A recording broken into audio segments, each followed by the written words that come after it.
When you build something beautiful in an HOA neighborhood, you'd think people would appreciate it. Maybe even say thank you. But in Hawthorne Lake Estates, beauty is a threat, and I apparently committed a felony-level offense. I built a dock better than the HOAs. I'm Dean McAllister, and I had no idea that restoring my late father's crumbling pier would launch a war, not a metaphorical one. I mean a full-blown, clipboard-waving, chainsaw-swinging. It started simple enough. The old dock behind my cabin looked like driftwood held together with hope. So I poured 3 months of sweat, savings, and stubbornness into transforming it. Built-in benches to watch the sunset, solar-powered LED lights below the surface, and walkways so slip-resistant they laughed at morning dew. I even carved a family crest into the wood. Didn't think that would be considered a provocation. Turns out, Claudia Winthrop, our HOA president and the closest thing we have to a dictator with a discount perm, took it personally. You'd think I'd committed treason against the official HOA picnic pavilion, which, to be clear, looks like a shed lost a fight with a raccoon. 2 weeks after I finished, folks started swinging by my dock instead of going to Claudia's potlucks. Potlucks, you know, the ones with warm coleslaw and colder gossip. And that's when Claudia decided to remind everyone who was queen of the lake. No warning, no discussion, just a demolition crew showing up one Saturday morning at dawn like HOA stormtroopers. I stepped out onto my porch in my robe, coffee in hand, ready to admire my masterpiece, only to find chunks of treated lumber floating like sad little tombstones in the water. There she was, Claudia, standing like she'd just saved the town from a flood. In one hand, she held a piece of paper that looked like it came from her grandson's art project. In the other, a smug smile that said, "I win." Milton Grady, the HOA treasurer and loyal footstool, nodded beside her like he'd practiced in front of a mirror, and the two workers, bless him, just kept sawing through memories like it was business as usual. Sawdust sprayed into the air, while the roar of power tools echoed across the cove like some twisted morning hymn. I stood frozen, watching every careful board I'd placed, every sunset I'd imagined sharing, get reduced to expensive confetti. It didn't just sting. It settled deep in my chest like someone was chiseling through a memory I hadn't even made yet. I walked down to the edge, still in my slippers, and asked the obvious. "Claudia, do you have a demolition permit for this?" She laughed. Not a nervous laugh, but one of those unbothered government-on-her-side laughs. "I don't need one," she said, shaking her DIY legal document like it was the Constitution. "The dock was unsafe, it posed a danger to our community, and you didn't get proper HOA." Mind you, this was the same woman who installed a hot tub on her second-story balcony with no railings and no permit. Meanwhile, I had full engineering specs, a stamped county permit, and a build log so detailed it could be mistaken for a novel. I showed her the documents on my phone, but she waved them away like mosquitoes. "We have rules, Dean. Rules you clearly ignored." I should have seen it then. This wasn't about safety or permits or even aesthetics. It was about control. My dock didn't just light up the water. It exposed Claudia. She'd spent years making herself the sun our little world revolved around. And then I installed a rival solar system, one that didn't charge membership dues or assign fines for mailbox font size. And instead of having a grown-up conversation, she showed up with chainsaws. That morning changed everything. As I watched what was left of my father's legacy drift into the reeds, I realized I wasn't in a dispute. I was in a turf war. And I had a choice. I could accept defeat, rebuild quietly and pretend this was just a misunderstanding, or I could fight back.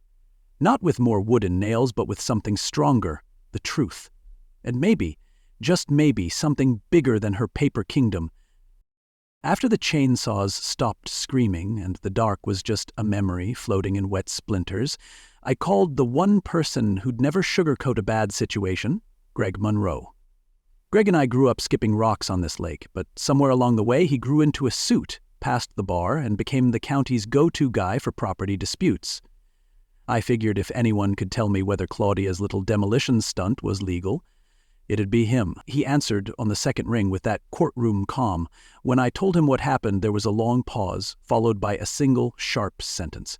That paper has the legal authority of a grocery list. That was the first time all day I laughed out loud, and just like that, the tone shifted. I wasn't the victim of a petty HOA tantrum. I was a man with a legal case, and maybe, just maybe, a community behind me. But that last part, that was going to take work. Greg showed up at the cabin 30 minutes later, briefcase in hand, expression carved out of stone. He walked the property like he was examining a crime scene, snapping photos, jotting down notes, muttering legal code like it was scripture. No 30-day notice, no hearing, no emergency hazard declaration filed with the county, he recited. She bulldozed private property with a handwritten permission slip. Then he looked me dead in the eye. Dean, this isn't just wrong. It's criminal mischief, maybe even destruction of property under state statute. She's got zero ground to stand on. His words dropped like anchors in my chest, but before we got too deep into legal jargon, I reminded him this wasn't just about laws. It was about people. And people, I've learned, don't rally for statutes. They rally for stories. So I went to see the one woman in this neighborhood whose front yard has seen more drama than a courthouse. Eileen Porter. Eileen's been living by Hawthorne Lake since before Claudia learned how to weaponize a clipboard. Her flower garden looks like Monet moonlighted in the suburbs, and her memory is sharper than any blade that took down my dock. When I walked up, she was elbow-deep in soil, planting tulips that were, get this, still not on the approved HOA species list. That alone made me smile. That woman's drunk on power, Eileen said without looking up. Last week she measured my grass with a ruler, said it was too long by 3/8 of an inch. Then she looked at me with a glint in her eye. Dean? I was growing children on this lawn before she learned to laminate flyers. I laughed, but it stuck in my throat, because that wasn't just sass. That was a call to arms, and as she listed off the mailbox violations, the fines for unsanctioned bird feeders, and the holiday light deadline fiasco, I realized this dock business wasn't the first shot, it was just the loudest. Word spread faster than gossip at a church potluck. One by one, neighbors came forward with their own Claudia stories. The Raymonds had been threatened for painting their door too cheerful. The Guyans got fined for wind chimes. Milton Grady, meanwhile, nodded through every HOA meeting like a bobblehead at a used car sale, approving whatever Claudia cooked up next. There was a pattern here. Control disguised as community care. Claudia's HOA handbook wasn't a guide. It was a leash, and the minute you stepped off the porch with too much joy, too much color, or too much independence, she'd yank. The whisper network was getting louder, and in neighborhoods like ours, whispers are the warm-up act for a revolution. But revolutions are tricky when your enemy thinks she's queen, and queens don't like gardens that grow without permission. Right on cue, Claudia showed up to Eileen's garden like she was doing a welfare check on a national monument. She didn't even say hello. Just launched into one of her performative monologues about noise violations, waving her clipboard like it had magical powers. "This gathering is disruptive," she declared, pointing at me like I was hosting Coachella in a tulip bed. Greg, who'd just pulled up in his dusty old Jeep, watched the scene with lawyerly amusement. "Claudia," he said with a smile that could ice over a furnace, "you might want to consult with legal counsel before making announcements like that. What you did this morning could result in both civil and criminal charges." Claudia blinked. For a brief second, she looked like someone who just realized her crown was made of cardboard, but she recovered quickly, mumbling something about reviewing HOA procedures and stomping off with Milton in tow. Milton gave a last nod so hard I thought his neck would snap, and just like that, the Queen retreated. But what was she really after? Greg and I shared a look. This wasn't about a dock. This was about relevance, power, and maybe something much bigger simmering beneath the HOA surface. That night, as I sat on the porch looking out over the spot where the dock once stood, Greg leaned back in his chair and said it out loud. "She's not just flexing authority. She's protecting something. Or hiding it." I felt it too. The demolition was excessive, theatrical, the fake emergency order, the showy destruction. The sudden crackdown, it all smelled like distraction. Claudia didn't just want control of the lake, she wanted silence. And that's the thing about people like her. Once they taste unchecked power, they don't stop until someone pulls the leash back. The flower bed, the dock, the rules, all distractions. The question was no longer whether Claudia had overstepped. It was what she was stepping over. And by the next morning, I had a feeling we'd find out. So if you think a dock war is the end of it, think again. Because what Claudia's hiding goes way deeper than flower finds and mailbox shades. In the next part, we're going to follow the trail of her power plays and uncover the real reason she came after my dock like it was a threat to national security. Trust me, you haven't seen anything yet. Hit that subscribe button so you don't miss what happens when HOA politics collide with shady deals and a whole lot of secrets under the surface. This war's just getting started, and you're gonna want front row seats. By Sunday morning, Claudia had traded her chainsaws for a camera crew, or rather her smartphone and a dangerous sense of self-importance. Someone sent me the link to a video she'd posted to our community message board, and I had to watch it twice to believe it.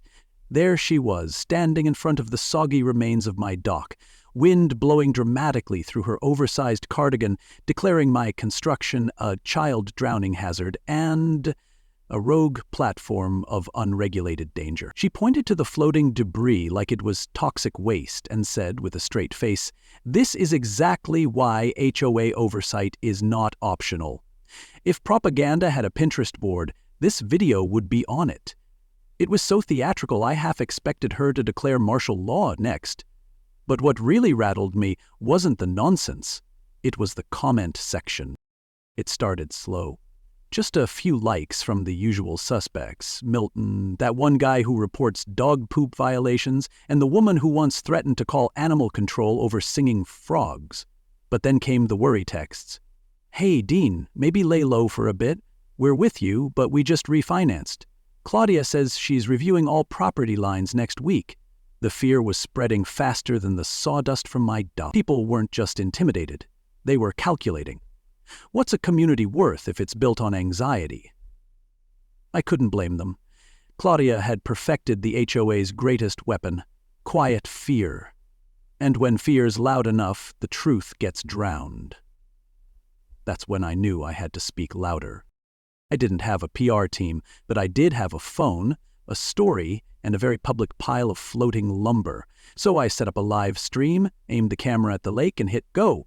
"Hi everyone, Dean McAllister here," I started, my voice a little rough but steady. "I'm standing where my dock used to be. It was permitted, it was safe, and it brought joy to a lot of people here, until it threatened the wrong person's ego." I panned the camera from the debris to the lake, then back to the neighbors who'd gathered quietly, folding chairs in hand, unsure whether they were breaking some invisible rule. "If improving our community makes you the enemy," I said, "then maybe it's time we ask who's really leading us." That line hit like a firecracker in a dry canyon. Eileen clapped first, then others followed, and just like that, people started putting down their fear and picking up their folding chairs. The picnic started as a meeting, but in neighborhoods like ours, when you get more than 10 people and a grill, it becomes a party whether you plan it or not. Someone brought lemonade, someone else fired up a portable speaker. Kids started tossing a frisbee. It was spontaneous, joyful, and possibly illegal, depending on how Claudia decided to interpret the rules that day. And sure enough, she arrived 30 minutes later like the HOA version of the sheriff in an old western. Milton followed, carrying manila folders like they were search warrants. Claudia didn't even address me. She went straight to the group and declared, "This gathering is in violation of the Hawthorne Lake social guidelines. There will be penalties." Milton started handing out folded sheets of paper, each one printed with legalese so vague it may as well have been written in invisible ink. I stood, ready to push back, but Eileen beat me to it. She didn't raise her voice. She didn't need to. Eileen stood, dusted off her gardening gloves, and faced Claudia like a woman who'd seen decades of storms, and knew when the clouds were full of nothing but hot air. "Claudia," she said, I've lived here long enough to remember when we helped each other paint fences instead of policing which shade of white they were. She glanced at the crowd, then back at Claudia.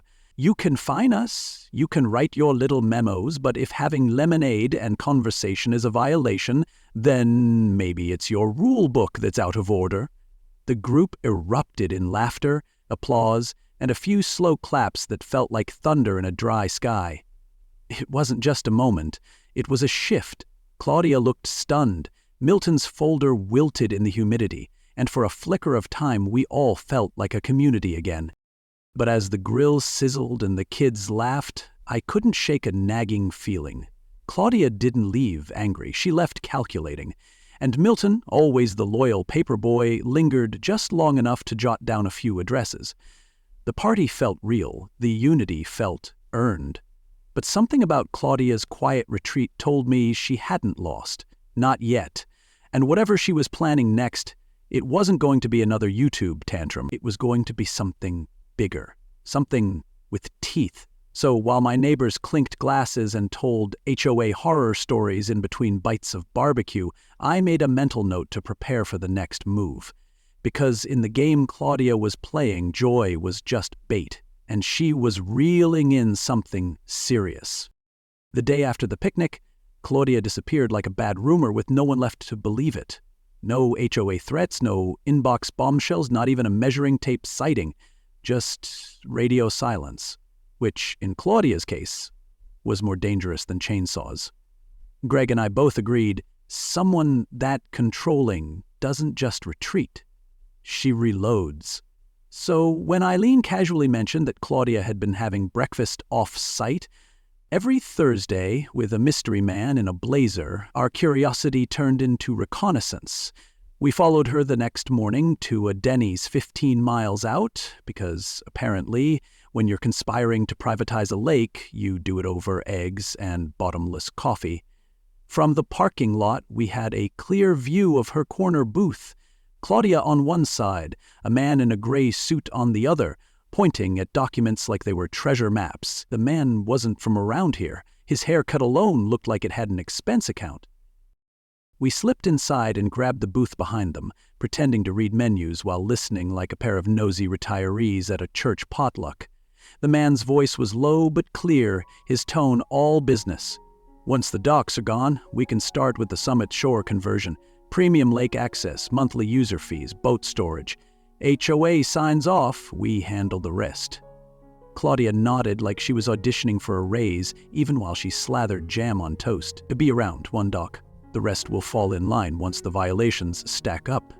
Then he said it, you'll get $2,000, 0 cents a month, as community liaison. That's when Greg almost choked on his decaf.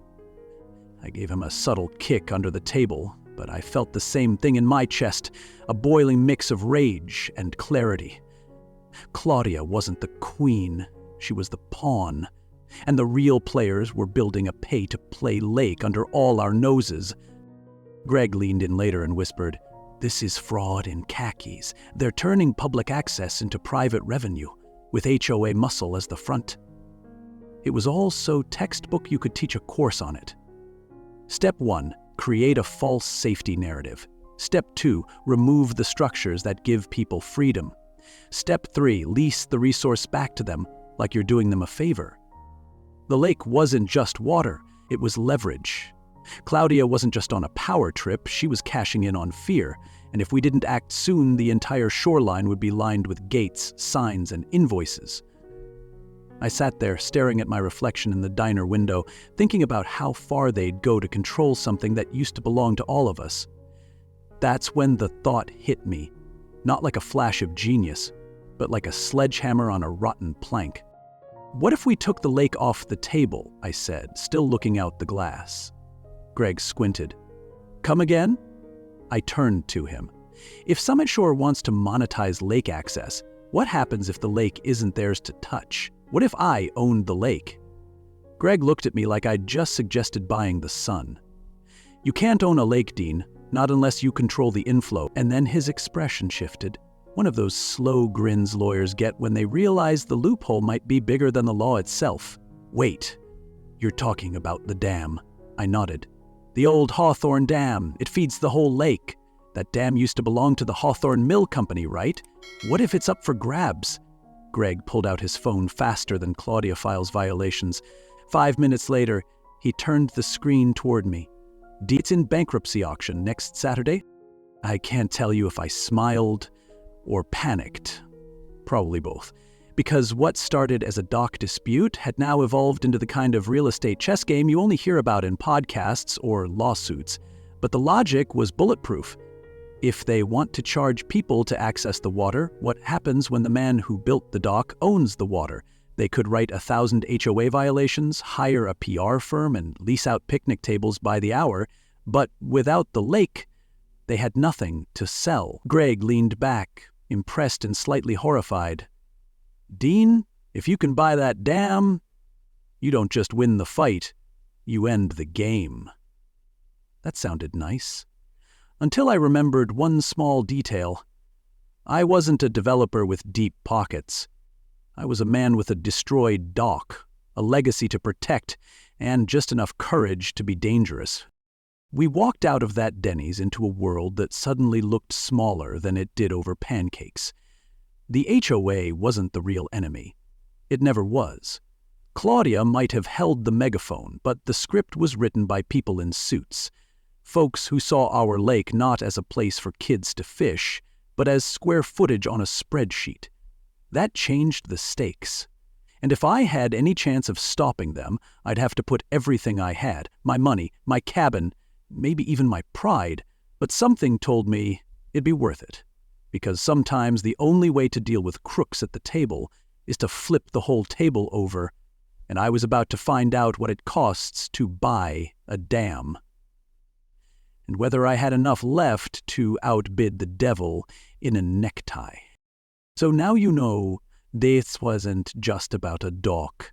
It was about a lake, a dam, and a plan to turn our front yards into someone else's profit margin. But if they thought they could drown us in paperwork and payday meetings, they forgot one thing. Some of us know how to build more than just docks. We build back. Subscribe now so you don't miss what happens next. When I put my family's entire legacy on the line to take on a corporation, an HOA president, and a broken system, all with one wild idea. The next move, I go all in. There's a moment when desperation stops sounding like a warning and starts sounding like a strategy. Mine came sitting at the kitchen table of my grandfather's cabin, staring at a stack of dam auction paperwork and realizing I had about half the money I'd need to outbid a development company with corporate backing and no conscience. I wasn't a millionaire. I was a guy with a broken dock, a legal friend with a worn-out briefcase, and a property that had been in my family for 3 generations. And as I looked out the window at Hawthorne Lake, I knew the only thing standing between that water and a paywall was a signature and a mortgage. Not a metaphor. A literal mortgage on the place where I learned to fish, where my father taught me how to swing a hammer, where my mother used to whistle while she made coffee. I was betting the past to buy back the future. When I told Greg my plan, he didn't argue. He just sat quietly, chewing the inside of his cheek before finally saying, "If you're serious, I'll make the calls." The next day, I was sitting in a loan officer's office, being asked questions like, "Are you prepared to lose the property if something goes wrong?" and "Are you emotionally comfortable using a sentimental asset as collateral?"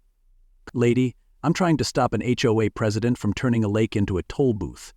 Comfort left the chat 2 weeks ago, but the hardest conversation wasn't with a banker. It was with Travis, my college roommate. The guy who helped me build that first dock bench, drove up from the city just to knock some sense into me. "Dean, I get it, you're pissed, but this is crazy. You could lose everything." I looked at him the way you look at someone who means well but missed the point entirely. "If I don't fight for this place, what's the point of having it?" We didn't talk for a full minute after that, just sat on the porch in silence, watching the lake ripple in the wind like it knew secrets we hadn't figured out yet. Travis finally sighed. "I hope you know what you're doing." I didn't. Not fully. but I knew what I couldn't do. Sit back and let Claudia's clipboard circus auction off our way of life. I signed the papers that afternoon, hands sweating so much I left a palm print on the pen. The loan gave me just enough to clear the minimum bid plus a little extra cushion. Not a mattress, a throw pillow. Greg and I spent the next 2 days prepping like we were heading into a courtroom brawl, checking bidder lists, reviewing legal documents, calculating Summit Shore's spending ceiling based on prior deals. But it all came down to one moment, one auction, one decision that could save my community or leave me bankrupt with a front row seat to regret. The courthouse auction room was colder than it needed to be and full of men who smelled like money. Suits, tablets, leather binders, the whole lineup. I wore a clean button-down and brought a folder with exactly 2 things, my bank check and a copy of my cabin's title, just to remind myself what was on the line. When the auctioneer got to item 7, control rights for the old Hawthorne Dam, my stomach flipped like a bad pancake. He opened bidding at $120,000. 0 cents. A guy in a gray suit 2 rows ahead of me raised his paddle. 120. I followed with 130. He countered at 140. We danced like that up to 170,000. At 180,000 he paused, checked his notes, tilted his head like he was listening to someone invisible. Then he shook his head and lowered his paddle. The auctioneer's voice echoed, "Do I hear 190? Silence. Going once? Going twice? Sold. $180,000. 0 cents to bidder 23. That was me. My hand was shaking. My heart was not. I walked out of that room holding the dam rights, and a future that looked nothing like it did the day before. I had just outbid a company with a blueprint for monetizing our memories. And while the financial risk made my neck itch, the power shift was undeniable. Claudia had taken my dog with a piece of fake paper. I took her entire plan with one that had a notary stamp. Her power came from paper. Mine would come from pressure valves. Greg slapped me on the back and said, "You didn't just buy a dam, Dean. You bought time, leverage, and poetic justice." But I knew better than to celebrate early. Summit Shore didn't lose because they got outbid. They lost because they underestimated what people will risk when legacy's on the line.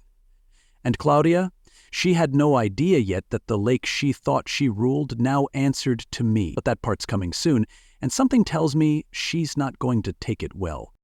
The morning of Claudia's grand finale arrived like a puffed-up parade with no music.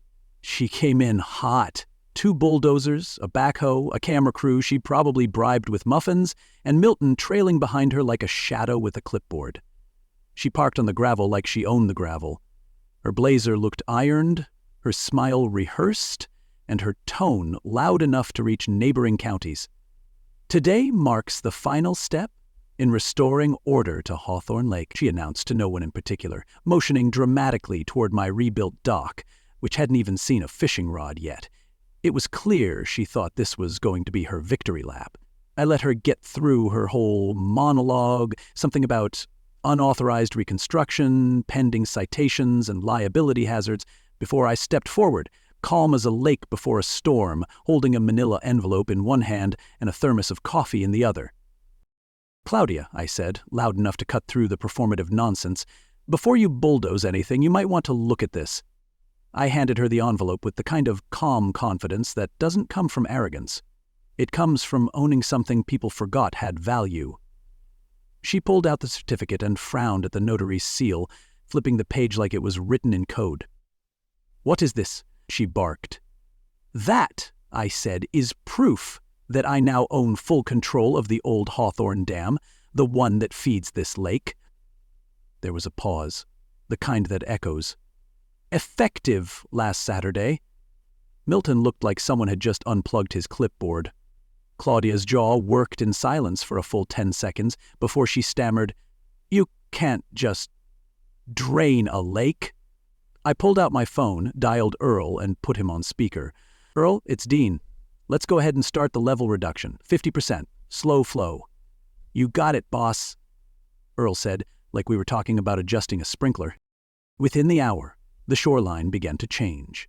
The waterline pulled back like it was embarrassed. Boat docks up and down the cove tilted awkwardly.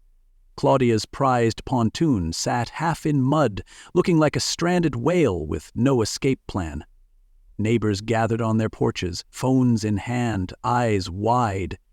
Greg stood beside me sipping coffee like it was a movie premiere. "Control the water, control the war," he muttered. Claudia, meanwhile, was spiraling, making calls, shouting orders, waving at the news camera to stop recording, but it was too late. Summit Shore's rep showed up midway through the chaos, took one look at the shoreline and launched into a full-blown meltdown. "You can't lease waterfront property if there's no water," he yelled, pacing in circles. I didn't say a word. Just let them drown in the irony they'd created. They drained my peace. I drained their empire. Eventually, Claudia stopped yelling and just deflated. Like someone had finally popped the fantasy balloon she'd been floating on. She walked over to me, all the fire gone, and said quietly, "I'll resign.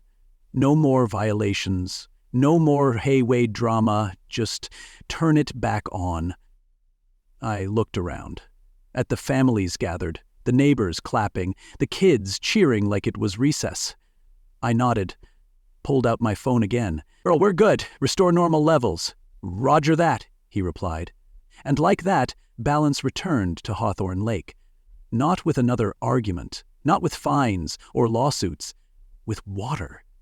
The great equalizer, and a little ownership paper that shut down a scam disguised as leadership. It wasn't just a win, it was poetic justice in its purest form. That evening I hosted a cookout on the newly rebuilt dock. Bigger, brighter, sturdier, no HOA approval required, the sign said so. We grilled burgers, passed around sweet tea, and watched the lake reflect the kind of peace it hadn't seen in months. Eileen raised her glass during a toast and said, "To the man who bought the lake, so we could own our peace." I smiled. Because sometimes you don't need to raise your voice to win. You just need to raise the stakes. Claudia learned that power without trust is just noise. And I learned that legacy doesn't protect itself. You have to anchor it, defend it, and if needed, outbid the devil for it. I looked across the dock, saw kids laughing, boats floating, neighbors chatting, not just surviving under HOA rule, but finally living. And in that quiet moment I knew my grandfather would have been proud. And as I stood on that dock, our dock, watching the lake shimmer under the evening sky, something settled in my chest that hadn't been there for a long time. Peace.